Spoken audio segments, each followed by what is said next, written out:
estamos aqui debruçados sobre temas da maior relevância para o interesse da Federação, em particular de todas as matérias que o Senado está discutindo, relacionada à repartição mais justa do FPE, o Fundo de Participação dos Estados, a questão relacionada ao projeto da unificação da alíquota do ICMS em 4%, para reduzir ou acabar com a chamada guerra fiscal, e outras matérias que dizem respeito à Federação.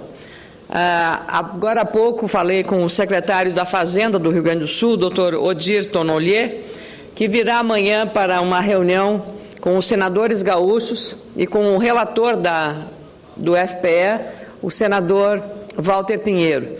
Queria até salientar a disposição, a paciência e o esforço que o relator, senador Walter Pinheiro, vem fazendo nos entendimentos com os estados. Não é uma tarefa fácil. Nós estamos tratando de uma questão que envolve divergências, choque de interesses de vários estados. Então, precisamos de muita habilidade política para tratar dessas costuras e evitar que a decisão final do plenário acabe prejudicando um ou outro estado. Se todos cederem um pouquinho, será possível construir uma solução para esta matéria tão complexa. São vários projetos aglutinados em que o senador Walter Pinheiro está usando a sua habilidade, conversando com todos os representantes dos estados. Amanhã, esta reunião será com o secretário da Fazenda do Rio Grande do Sul, que virá aqui para uma reunião, os 3 senadores do estado, senador Pedro Simão, Paulo Paim e eu, estaremos dando o respaldo necessário para que evite-se que esta casa vote alguma coisa que seja prejudicial ao nosso estado, porque a nossa missão é defender o interesse do Rio Grande do Sul aqui nesta casa. Posteriormente, haverá uma reunião também do secretário da Fazenda com os senadores gaúchos, com o próprio relator Walter Pinheiro, e com a presença e a participação, me falou o secretário Odir Tonnolier, a presença dos senadores de Santa Catarina, já que também eles vivem igual dilema em relação às questões relacionadas ao FPE. Portanto, não faltará nenhum apoio de parte da bancada dos senadores aqui no Senado a essas matérias, dada a responsabilidade constitucional até que temos e o interesse de preservar o interesse do nosso Estado, ou um recebimento mais justo dessa partilha. Eu queria também fazer um registro, porque amanhã, finalmente, será instalada a comissão especial para tratar de uma contribuição, de um compilamento de todas as matérias que tratam de prevenção e evacuação de incêndios. A comissão será instalada amanhã à tarde, senador Pedro Taques, para tratar, à luz da tragédia que aconteceu em Santa Maria. Essa comissão terá o prazo de 60 dias para criar e oferecer propostas práticas e simples, bem compreensíveis, no combate de incêndios, a evacuação e a prevenção. Esta comissão, foi requerida por mim, pelo senador Simão e pelo senador Paim, e o objetivo é fazer, em até 2 meses, 60 dias, um estudo detalhado sobre as legislações de prevenção e combate a incêndios e propor soluções simples que contribuam para evitar tragédias como a da Boate Kiss em Santa Maria, que matou 241 jovens e completará 2 meses na próxima quarta-feira. Os integrantes da comissão foram definidos no final da semana passada.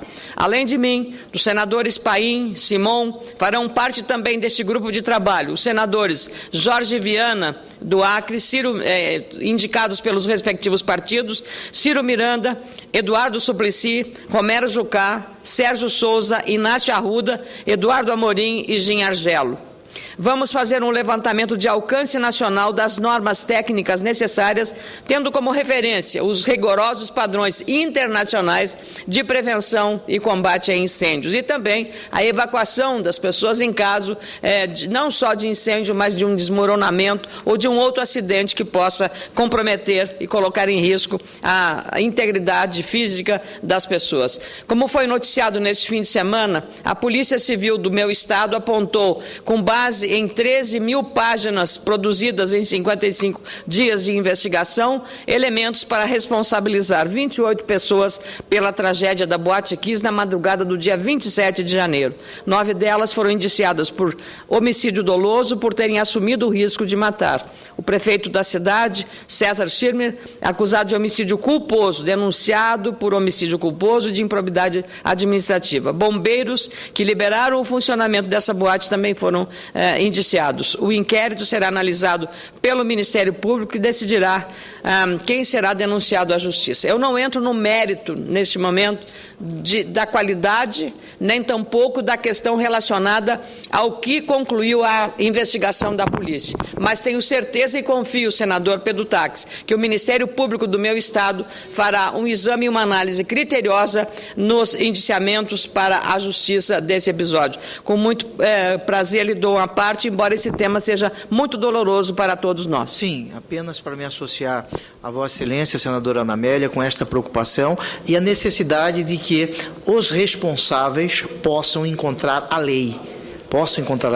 2 meses de sofrimento para os familiares, amigos e para todo o povo brasileiro. Nós não conhecemos o mérito do inquérito policial que foi relatado pela autoridade policial. Agora será remetido ao Ministério Público, mas pessoas precisam ser responsabilizadas pelos seus atos. Esta é a função da justiça em um Estado que se diz democrático de direito. Ninguém se encontra acima da lei, sem pré-julgamentos, mas também sem favorecer quem quer que seja. Muito obrigada pela valiosa colaboração, senador Pedro Taques, nessa matéria, um especialista e um mestre para todos nós aqui. Eu queria dizer que recebi com alegria o então promotor de justiça dos Estados Unidos, agora já está afastado do Ministério Público nos Estados Unidos, que trabalhou na investigação daquele rumoroso também incêndio que houve numa boate, muito parecido em todas as questões com o que aconteceu em Santa Maria, na localidade de Rhode Island. E ele nos ofereceu várias sugestões práticas dessas questões que são de interesse preventivo.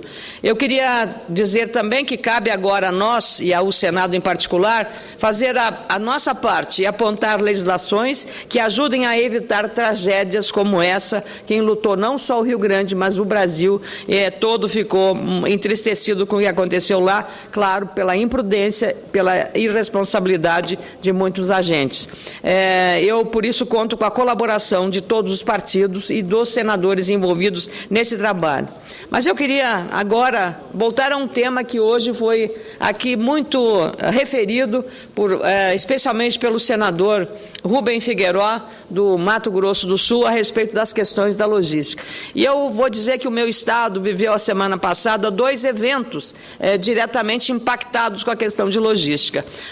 Um evento importantíssimo, a Expo Agro, a FUBRA, que foi realizada de 20 a 22 de março, lá no distrito de Rincão del Rei, em Rio Pardo, a 137 quilômetros de Porto Alegre. Esta é uma feira tipicamente de agricultura familiar.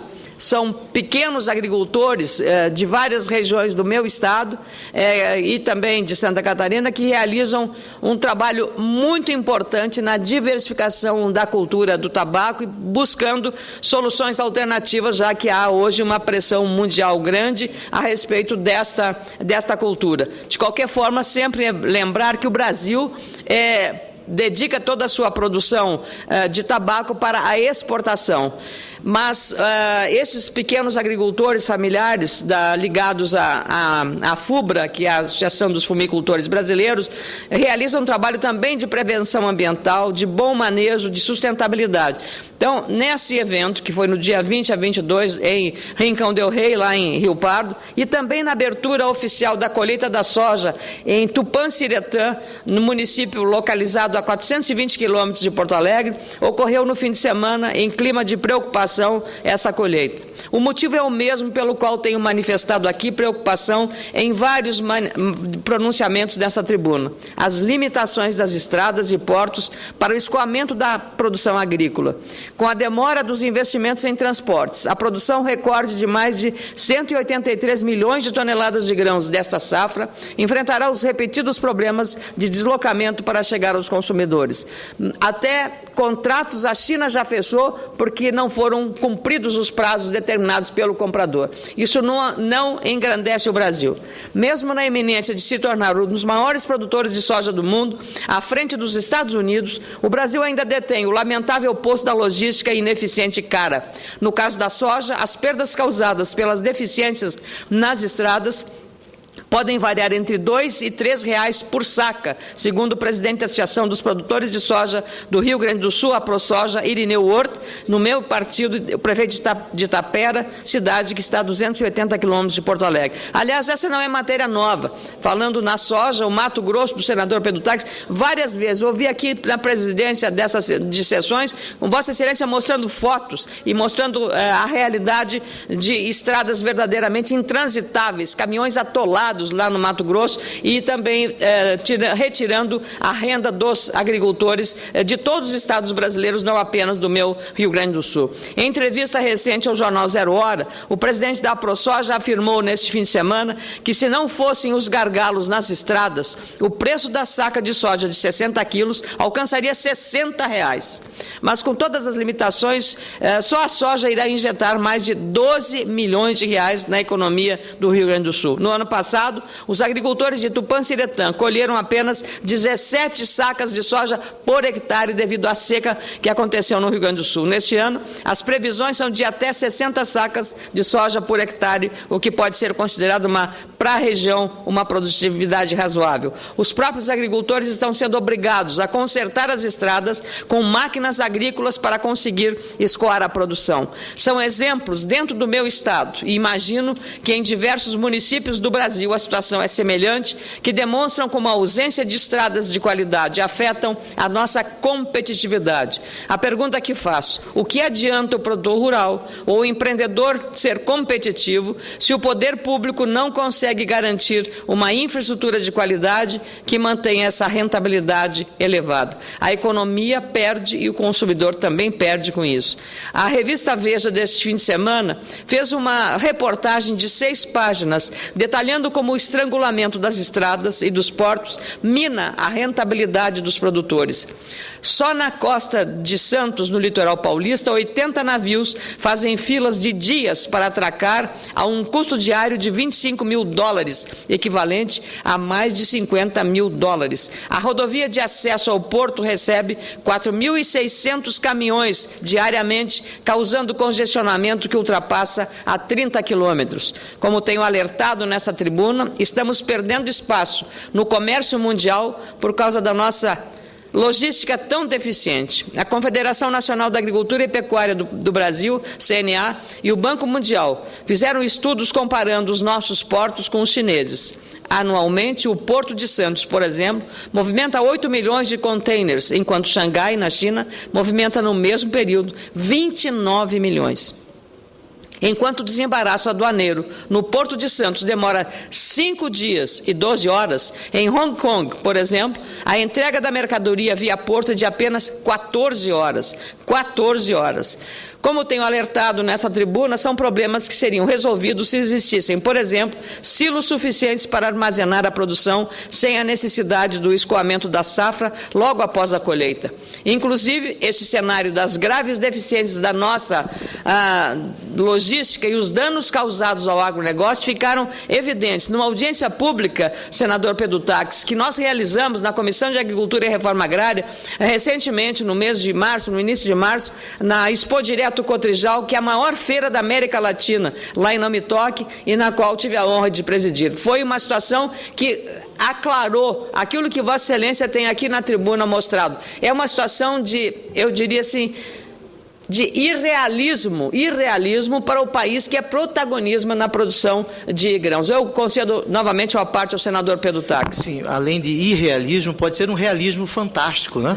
Um realismo fantástico, um país que produz muito, mas não consegue tirar a sua carga. Parece o ladrão que rouba e não consegue carregar. É um absurdo isso. Mato Grosso produz muito, Mato Grosso segura a balança comercial do Brasil. Um exemplo disso é a cidade de Nova Mutum, Lucas de Rio Verde, Sorriso. E por falar falar em Nova Mutum, eu gostaria de cumprimentar um casal de Nova Mutum que aqui se encontra, o Anderson Mendes e a Benedita Mendes, seus filhos. Sejam bem-vindos ao Senado. Mato Grosso sofre muito, senadora, com a falta de logística. Muitas pessoas morrem nas estradas, o produtor não consegue tirar a sua carga. Hoje, a sua produção, hoje, as BRs 364 e 070 no nosso estado estão fechadas em razão do número de caminhões, em razão de sem terras que fecharam a estrada perto de Rondonópolis. A Altaraguaia, uma cidade que tem a ferrovia chegando até Altaraguaia, grande volume de caminhão para embarcar. Isso mostra a incompetência de tirar projetos do papel. Enquanto muitos brasileiros morrem nessas estradas, outros espertos ganham dinheiro com estas estradas. Parabéns pela vossa fala. E a China, como Vossa Excelência fez referência, está deixando de comprar do Brasil por falta de cumprimento dos contratos na entrega da nossa safra. Isso mostra que nós estamos aí perto de um apagão de logística, e a logística tem que ser tratada como um todo, no modal rodoviário, ferroviário, hidroviário, para que esses modais possam competir. Parabéns pela sua fala. Senador Pedro Taques, de fato é uma coisa que nos causa alguma apreensão, até dúvidas, porque o governo acabou de criar uma empresa pública, EPL, Empresa de Planejamento e Logística. Ótimo. O próprio presidente dessa empresa, Dr. Bernardo Figueiredo, na exposição que fez de uma audiência pública para discutir a medida provisória que a criou, eu estava lá presente e ouvi quando ele próprio reconheceu tudo isso que nós estamos dizendo aqui. Inclusive que a falta de armazéns para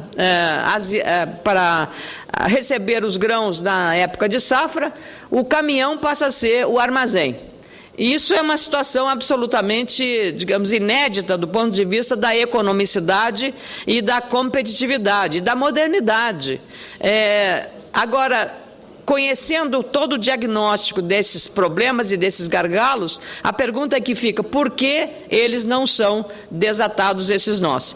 São dados que bem fortes para demonstrar que a infraestrutura e a logística do nosso país já está saturada e ultrapassada, necessitando de investimentos privados e públicos sem os entraves burocráticos que atrasam a solução desse grave problema. Vem de Quito com um governo de esquerda que combate o capitalismo, em que fez concessões para ter um bom aeroporto. Aliás, ótimo aeroporto, inaugurado há um mês. Então, essa é uma forma inteligente, quando não se tem poupança interna e não se pode mais endividar para fazer essas obras, é criar as condições dessas parcerias, com rigoroso controle social para que haja um serviço adequado àquela concessão feita.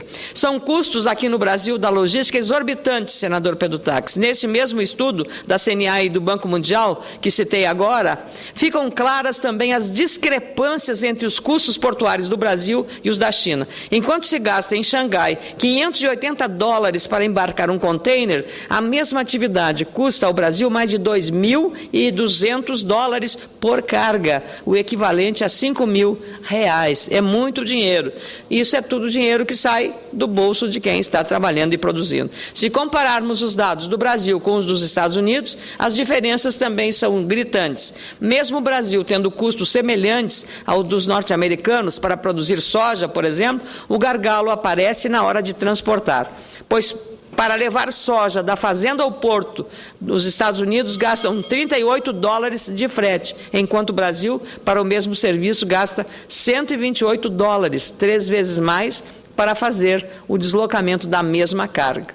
Queria só pedir ao presidente, já estou concluindo, presidente Aníbal Diniz. O colunista Paulo Guedes, em artigo publicado hoje no jornal O Globo, traz algumas explicações sobre o apagão nos portos brasileiros. Segundo esse especialista, os governos militares investiram muito na infraestrutura física, mas se descuidaram dos gastos sociais. A democracia emergente puxou, então, os gastos públicos para as áreas de saúde, educação e saneamento. Os programas de transferência de renda, em busca de inclusão social, entraram nos orçamentos públicos, mas, apesar de esticarmos esse cobertor orçamentário há quase 3 décadas, com os gastos públicos chegando a 40% do PIB, fomos agora parar no outro extremo, Os investimentos em infraestrutura física praticamente desapareceram do orçamento da União. É preciso, portanto, ampliar os investimentos por meio de parceria público-privadas, com um ambiente econômico favorável e regulamentações setoriais focadas na eficiência e no controle para haver o equilíbrio. As próprias agências reguladoras, que deveriam ser o poder moderador entre quem recebe o serviço concedido e o consumidor e o usuário, elas não estão funcionando. Não têm autonomia, não têm autonomia financeira e estão sob aí uma influência política que não é e não contribui para a eficiência e para resolver esses problemas que nós todos estamos enfrentando relacionados à qualidade da logística em nosso país. Muito obrigada, senhor presidente.